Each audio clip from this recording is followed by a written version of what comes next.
ಪೂಜ್ಯಾಯ ರಾಘವೇಂದ್ರಾಯ ಸತ್ಯಧರ್ಮರತಾಯ ಚ ಭಜತಾಂ ಕಲ್ಪವೃಕ್ಷಾಯ ನಮತಾಂ ಕಾಮಧೇನುವೆ. ಗುರು ರಾಘವೇಂದ್ರ ಸ್ವಾಮಿ ಇವ್ರ ಚರಿತ್ರೆ ತುಂಬ ಜನಕ್ಕೆ ಗೊತ್ತು. ಇವ್ರ ಜೀವನ ಯಾವ ರೀತಿ ಇತ್ತು ಅಂತ, ಇವ್ರು ಪಟ್ಟಿರೋ ಕಷ್ಟಗಳು, ರಾಯರು ಮಾಡಿರೋ ಪವಾಡಗಳು, ಇದ್ರ ಬಗ್ಗೆ ಹಲವಾರು ವಿಷಯಗಳು ಗೊತ್ತು. ಆದರೆ ಗುರು ರಾಘವೇಂದ್ರ ಸ್ವಾಮಿಯವ್ರ ಮಗ ಯಾರು, ಅವರು ಏನಾದರೂ, ರಾಯರು ಗುರುಸ್ಥಾನಕ್ಕೆ ಏರಿದಾದ್ಮೇಲೆ, ರಾಯರ ಪತ್ನಿ ಬಾವಿಗೆ ಹಾರಿದಾದ್ಮೇಲೆ, ಆಮೇಲೆ ಅವ್ರ ಮಗ ಏನಾದರೂ, ಇವರು ವಂಶಸ್ಥರು ಈಗಲೂ ಇದ್ದಾರಾ, ಇದ್ರ ಬಗ್ಗೆ ಎಲ್ಲ ಮಾಹಿತಿ ನಾನಿವತ್ತು ಈ ವಿಡಿಯೋದಲ್ಲಿ ಹಂಚ್ಕೊಳ್ತೀನಿ. ಯಾಕಂದರೆ ರಾಯರ ಮಗ ಏನಾದರೂ ಅಂತ ಯಾರಿಗೂ ಗೊತ್ತಿಲ್ಲ. ಇವ್ರ ವಂಶಸ್ಥರು ಈಗಲೂ ಇದ್ದಾರಾ ಇಲ್ಲ ಅನ್ನೋದು ಎಲ್ರಿಗೂ ಅನುಮಾನ ಇದೆ. ಇದ್ರ ಬಗ್ಗೆ ನಾನು ಮಾಹಿತಿ ಕೊಡೋದಕ್ಕಿಂತ ಮೊದಲು ರಾಯರಿದ್ದಾರೆ ಅಂತ ಕಮೆಂಟ್ ಮಾಡಿ. ನೀವಿನ್ನೂ ನನ್ನ ಚಾನಲ್ ಸಬ್ಸ್ಕ್ರೈಬ್ ಮಾಡ್ಕೊಂಡಿಲ್ಲ ಅಂದರೆ ಸಬ್ಸ್ಕ್ರೈಬ್ ಮಾಡ್ಕೊಳ್ಳಿ. ಯಾಕಂದರೆ ನಾನು ನಿಮಗೆ ಗೊತ್ತಿಲ್ಲದೇ ಇರೋ ವಿಚಾರಗಳು, ಇದೇ ಥರ ಇನ್ನೂ ಉಪಯುಕ್ತ ಮಾಹಿತಿಗಳು ತಿಳಿಸ್ಕೊಡ್ತೀನಿ. ನಾನೀಗ ಹೇಳ್ತಾ ಇರೋ ಕಥೆಯಲ್ಲಿ ಇದು ಕೇವಲ ಕಥೆಯಲ್ಲ. ಇದರಲ್ಲಿ ನಂಬಿಕೆ ಇದೆ, ಸತ್ಯ ಇದೆ, ತ್ಯಾಗ ಇದೆ. ರಾಯರ ಮಗ ಏನಾದರೂ ಅನ್ನೋದಕ್ಕಿಂತ ಮೊದಲು ರಾಯರ ವಂಶಸ್ಥರ ಬಗ್ಗೆ ತಿಳ್ಕೊಳ್ಳೋಣ. ರಾಯರ ಪೂರ್ವಜರು ಇವರು ಮಹಾನ್ ಪಂಡಿತರಾಗಿದ್ದರು.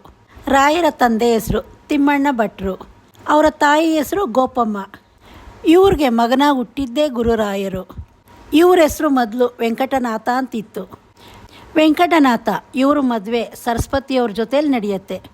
ಮದುವೆ ಆದ ನಂತರ ಇವರಿಬ್ಬರು ಕುಂಭಕೋಣಂನಲ್ಲಿ ನೆಲೆಸುತ್ತಾರೆ. ಇವರಿಬ್ಬರು ತುಂಬ ಸುಂದರವಾದ ಜೀವನ ನಡೆಸ್ತಾರೆ. ಆದರೆ ಇದು ಕೆಲವು ದಿನಗಳು ಮಾತ್ರ ಇತ್ತು. ಇವರ ಜೀವನದಲ್ಲಿ ಕಷ್ಟ ಎದುರಾಗತ್ತೆ. ಕಡು ಬಡತನದಿಂದ ನರಳುತ್ತಾರೆ. ಇವ್ರಿಗೆ ಒಬ್ಬ ಮಗ ಜನಿಸ್ತಾರೆ. ಅವ್ರ ಹೆಸರು ಲಕ್ಷ್ಮೀನಾರಾಯಣ. ಆದರೆ ಇವ್ರಿಗೆ ಕಷ್ಟ ಯಾವ ರೀತಿ ಇತ್ತು ಅಂದರೆ, ತಿನ್ನೋಕೆ ಊಟ ಕೂಡ ಇರಲಿಲ್ಲ. ವೆಂಕಟನಾಥರು ಎಷ್ಟೋ ರಾತ್ರಿ ಊಟ ಇಲ್ದಿರ ಉಪವಾಸ ಮಲಗಿದ್ದಾರೆ. ಅವ್ರ ಮಗಗೆ ಅಕ್ಕಿ ತೊಳೆದು ನೀರನ್ನ ಕುಡಿಸಿ ಹೊಟ್ಟೆ ತುಂಬಿಸಿದ್ದಾರೆ. ಮನೆಯಲ್ಲಿ ಬೆಳಕಿಲ್ದಿರ ಕತ್ಲೆಯಲ್ಲಿ ಜೀವನ ಮಾಡಿದ್ದಾರೆ. ಎಲೆಗಳಿಗೆ ಬೆಂಕಿ ಹಚ್ಚಿ ಆ ಬೆಳಕಿಂದ ಓದುತ್ತಿದ್ದರು. ಇಷ್ಟು ಕಷ್ಟದಲ್ಲಿದ್ದರು ಅವ್ರ ಮಗ ಲಕ್ಷ್ಮೀನಾರಾಯಣಗೆ ವಿದ್ಯಾಭ್ಯಾಸ, ಜ್ಞಾನದ ಕೊರತೆ ವೆಂಕಟನಾಥ ಅವರು ಕಡಿಮೆ ಮಾಡಲಿಲ್ಲ. ಅವರೇ ಖುದ್ದಾಗಿ ಅವ್ರ ಮಗನಿಗೆ ವಿದ್ಯಾಭ್ಯಾಸ ಹೇಳ್ಕೊಡ್ತಿದ್ರು, ಜ್ಞಾನ ತುಂಬಿದ್ರು. ವೆಂಕಟನಾಥ ಅವ್ರಿಗೆ ಸನ್ಯಾಸತ್ವ ಸ್ವೀಕರಿಸಬೇಕು ಅಂತ ಒಂದು ಕರೆ ಬರುತ್ತೆ. ಇದನ್ನು ಅವರು ಒಪ್ಪಲ್ಲ. ಯಾಕಂದರೆ ಅಷ್ಟು ಅನ್ಯೋನ್ಯವಾಗಿದ್ದ ಅವ್ರ ಪತ್ನಿ ಮಗನ ಬಿಟ್ಟು ಹೇಗೆ ಬರೋದು ಅಂತ ರಾಯರು ಯೋಚಿಸ್ತಾರೆ. ಆಗ ಸಾಕ್ಷಾತ್ ಸರಸ್ವತಿನೇ ಇವ್ರ ಕನಸಲ್ಲಿ ಬಂದು, ನೀನು ಜನಿಸಿರೋದು ಲೋಕ ಕಲ್ಯಾಣಕ್ಕಾಗಿ, ನನ್ನ ಪೂಜೆ ನೀನೇ ಮಾಡಬೇಕು, ಗುರುಸ್ಥಾನಕ್ಕೆ ಏರು ಅಂತ ಸರಸ್ವತಿ ತಾಯಿಯವರೇ ಹೇಳ್ತಾರೆ. ಆಗ ರಾಯರು ನಿರ್ಧಾರ ಬದಲಾಯಿಸ್ಕೊಂಡು ಸನ್ಯಾಸತ್ವ ಸ್ವೀಕರಿಸ್ತಾರೆ. ಈ ವಿಷಯ ತಿಳಿದ ಅವ್ರ ಪತ್ನಿ ಸರಸ್ವತಿಯವರಿಗೆ ತುಂಬಾ ನೋವಾಗತ್ತೆ. ಅವ್ರನ್ನ ಬಿಟ್ಟು ಕೆಲವು ಕ್ಷಣ ಕೂಡ ಕಳೆಯೋದಕ್ಕಾಗಲ್ಲ ಅವ್ರಿಗೆ.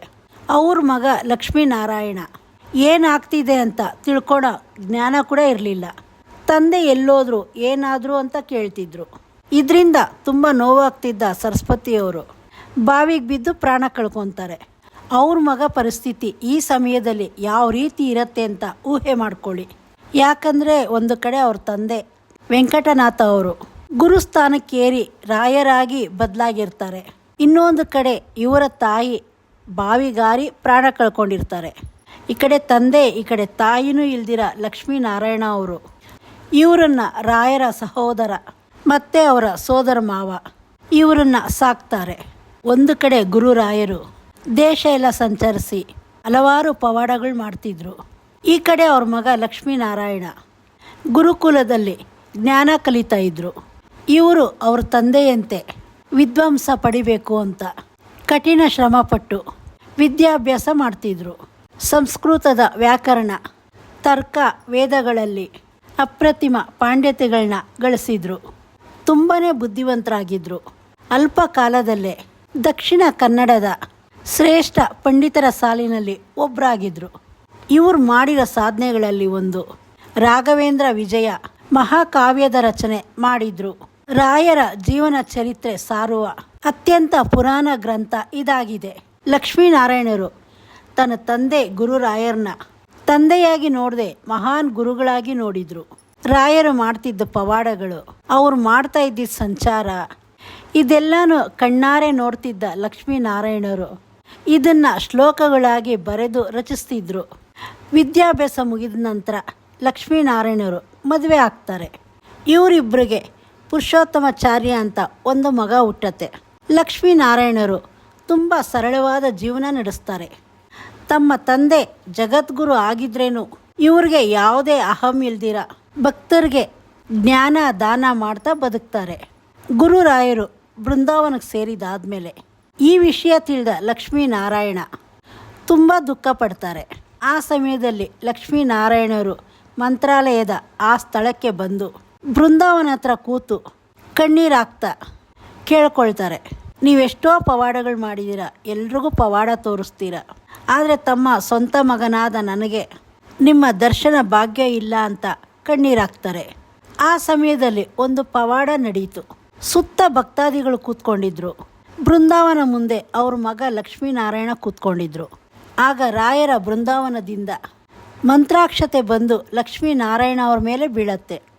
ಆಗ ಅವ್ರ ಮಗ ತಿಳ್ಕೊತಾರೆ, ಇದು ರಾಯರು ಕೊಟ್ಟಿರೋ ಸೂಚನೆ, ನಿಮ್ಮನ್ನು ಬಿಟ್ಟು ಎಲ್ಲೂ ಹೋಗಿಲ್ಲ, ಇಲ್ಲೇ ಇದ್ದೀನಿ, ನಿಮ್ಮ ಜೊತೆಯಲ್ಲೇ ಇದ್ದೀನಿ ಅಂತ ಒಂದು ಸಂದೇಶ ಬಂದಿದೆ ಅಂತ. ಅವರು ತಿಳ್ಕೊತಾರೆ. ರಾಯರು ಬೃಂದಾವನ ಸೇರಿದ ಈ ಸಮಯ ತುಂಬಾ ದುಃಖಕರ ಗಳಿಗೆ ಆಗಿತ್ತು. ಅಲ್ಲಿದ್ದ ಸಾವಿರಾರು ಜನ ಕಣ್ಣಲ್ಲಿ ನೀರಿತ್ತು. ರಾಯರು ಬೃಂದಾವನ ಸೇರೋದಕ್ಕಿಂತ ಮೊದಲು ಒಂದು ಮಾತು ಹೇಳ್ತಾರೆ, ನಾನು 800 ವರ್ಷ ಇಲ್ಲೇ ಇರ್ತೀನಿ, ನನ್ನ ನಂಬಿ ಬಂದ ಭಕ್ತರ ಕಷ್ಟನ ಪರಿಹಾರ ಮಾಡ್ತೀನಿ. ಅದೇ ರೀತಿ ಈಗಲೂ ಅದು ನಡ್ಕೊಂಡು ಹೋಗ್ತಿದೆ. ಆದರೆ ಈಗ ಹಲವಾರು ಜನಕ್ಕಿರೋ ಪ್ರಶ್ನೆ ಏನು ಅಂದರೆ, ರಾಯರ ಕುಟುಂಬಸ್ಥರು ಈಗಲೂ ಇದ್ದಾರಾ ಅಂತ. ಹೌದು, ಖಂಡಿತವಾಗ್ಲೂ ಇದ್ದಾರೆ. ಲಕ್ಷ್ಮೀನಾರಾಯಣ ಅವರ ಮಗ ಪುರುಷೋತ್ತಮಾಚಾರ್ಯ ಈ ಪರಂಪರೆಯನ್ನು ಮುಂದುವರಿಸ್ತಾ ಹೋದರು. ರಾಯರ ಪೂರ್ವಾಶ್ರಮದ ವಂಶಸ್ಥರು ಇಂದಿಗೂ ನಮ್ಮ ನಡುವೆ ಇದ್ದಾರೆ. ವಿಶೇಷವೆಂದರೆ ಮಂತ್ರಾಲಯದ ಮಠದ ಪರಂಪರೆಯಲ್ಲಿ ರಾಯರ ನಂತರ ಬಂದ ಅನೇಕ ಪೀಠಾಧಿಪತಿಗಳು ಲಕ್ಷ್ಮೀನಾರಾಯಣರ ವಂಶಕ್ಕೆ ಸೇರಿದವರಾಗಿರ್ತಾರೆ. ಇವರನ್ನು ಪೂರ್ವಾಶ್ರಮದ ವಂಶಸ್ಥರು ಅಂತ ಕರೆಯಲಾಗುತ್ತದೆ. ತಂದೆ ತಾಯಿ ಇಲ್ಲ ಅಂದ್ರೂ ಅವ್ರ ಮಗ ಲಕ್ಷ್ಮೀನಾರಾಯಣರು ಯಾವುದೇ ಕೋಪ ಇಲ್ಲದೆ ತನ್ನ ಜ್ಞಾನದ ಮುಖಾಂತರ ಅವ್ರ ತಂದೆ ಮಹಾನ್ ವ್ಯಕ್ತಿ ಆಗಿದ್ರೇನು ಸರಳವಾದ ಜೀವನ ಸಾಗಿಸಿದ್ರು. ಅವ್ರ ತಂದೆ ಹಲವಾರು ವಿಷಯನ ಸಾರ್ತಾ ಇದ್ರು. ಇದು ಮಗ ಅವರ ತಂದೆ ಕೊಟ್ಟ ಒಂದು ದೊಡ್ಡ ಉಡುಗೊರೆ ಆಗಿದೆ. ರಾಯರು ತನ್ನ ಜೀವನನ ಅವ್ರಿಗಾಗಿ ಬದುಕಿಲ್ಲ, ಜನಗಳಿಗಾಗಿ ಬದುಕಿದ್ರು. ಅವ್ರು ಹೇಳಿದ ರೀತಿ ಈಗಲೂ ಬೃಂದಾವನದಲ್ಲಿ ಇದ್ದು ನಂಬಿ ಬಂದ ಭಕ್ತರಿಗೆ ಕಾಪಾಡ್ತಾನೆ ಬಂದಿದ್ದಾರೆ. ಪವಾಡಗಳು ಈಗಲೂ ಮಾಡ್ತಾನೆ ಬಂದಿದ್ದಾರೆ. ಅವ್ರನ್ನ ಕೋರಿ ಬಂದ ಅವರ ಭಕ್ತರ ಜೀವನದಲ್ಲಿ ಬೆಳಕು ತಂದಿದ್ದಾರೆ. ರಾಯರ ಬಗ್ಗೆ ಈ ಒಂದು ಮಾಹಿತಿ ಹಲವಾರು ಜನಕ್ಕೆ ಗೊತ್ತಿಲ್ಲ. ಅಂಥವ್ರಿಗೆಲ್ಲ ಈ ಮಾಹಿತಿನ ತಲುಪಿಸಿ. ಅಂಥವ್ರಿಗೆ ಈ ವಿಡಿಯೋನ ಶೇರ್ ಮಾಡಿ. ಮತ್ತು ರಾಯರಿದ್ದಾರೆ ಅಂತ ಹೇಳಿ ಕಮೆಂಟ್ ಮಾಡಿ.